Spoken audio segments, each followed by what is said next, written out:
आज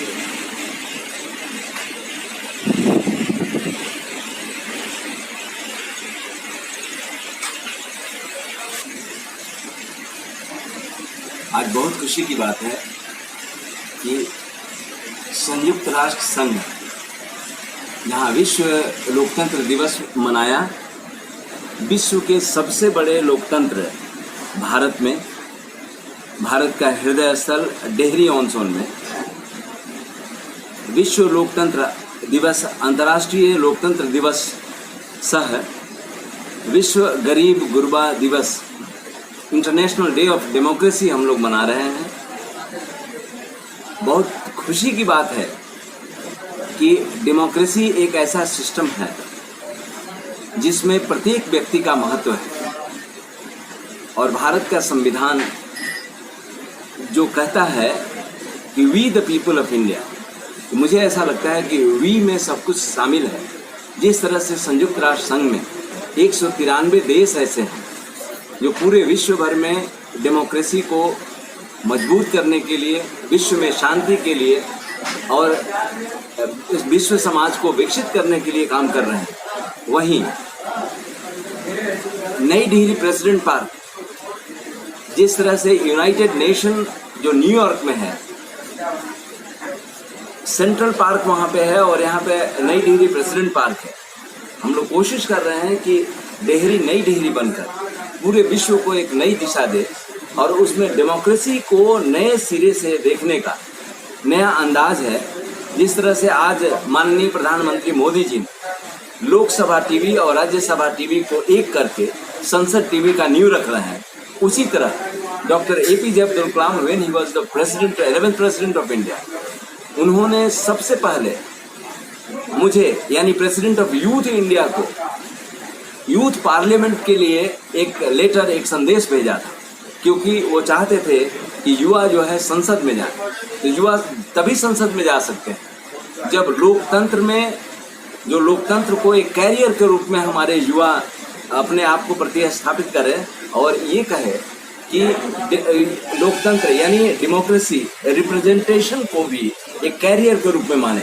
तो हम चाहते हैं कि जिस तरह से मोदी जी ने एक नींव रखा है नए संसद का, नए संसद भवन का, उस नए संसद भवन में पूरे विश्व यानी पूरे भारत का, जो विश्व भारत के तरफ नए नजरिए से देख रहा है।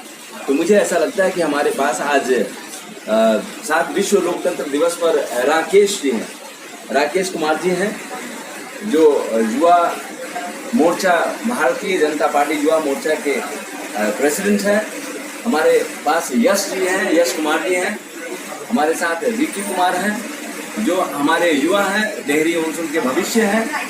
और लोकतंत्र को मजबूत करने के लिए आज जो परिचर्चा हम लोगों ने शुरुआत किया, तो इस परिचर्चा में भाग ले रहे हैं हम। आप सबका स्वागत करते हैं। और लोकतंत्र दिवस पे हम एक चीज़ कहना चाहते हैं कि राकेश जी एक बात बताइए, विश्व लोकतंत्र दिवस मनाते समय कैसा लग रहा है? लोकतंत्र एक ऐसा अधिकार है जिसमें इंसान खुलकर अपना जीवन यापन और अपना अधिकार का उपयोग और सदुपयोग कर सकता है।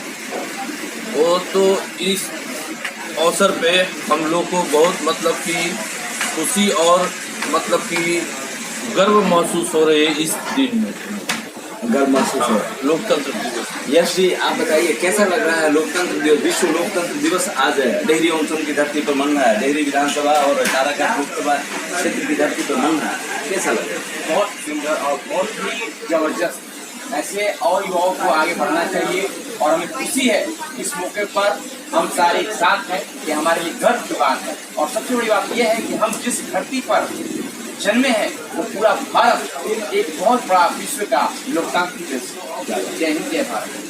विकी कैसा लग रहा है? विकी आप बताइए कि लोकतंत्र दिवस, आज विश्व लोकतंत्र दिवस हम लोग मना रहे हैं। एक तरफ यूनाइटेड नेशन, संयुक्त राष्ट्र संघ, एंटोनियो गुटरेस साहब जो सेक्रेटरी जनरल है, और कहा जाता है कि जब संयुक्त राष्ट्र संघ का स्थापना हुआ था तो उस समय भारत संस्थापक मेंबर में था, सदस्य था, लेकिन अभी तक संयुक्त राष्ट्र सुरक्षा परिषद में अस्थायी सदस्यता नहीं मिली और उसके लिए हम लोग काम कर रहे हैं। कैसा लग रहा है आज आपको?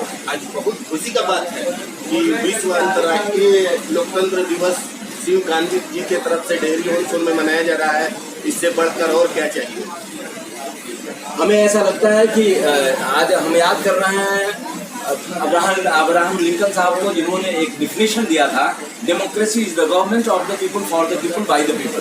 तो मुझे ऐसा लगता है कि ये of the people, for the people and by the people, यानी कहने का मतलब है कि लोकतंत्र ठीक उल्टा होते जा रहा है। उसको सीधा करने के लिए युवाओं को सिस्टम में आने की जरूरत है। और हम देश के 11वें राष्ट्रपति डॉक्टर APJ अब्दुल कलाम को इसलिए याद करते हैं कि वो पहले राष्ट्रपति थे जो युवाओं को आह्वान किया कि राजनीति को कैरियर के रूप में उनको लेना चाहिए। हम मिशन इंडिया 2020 के तहत हम कोशिश कर रहे हैं और आह्वान करते हैं कि प्रत्येक युवा राजनीति में आवे और राजनीति को एक नई ऊंचाई दे। जय हिंद, जय भारत।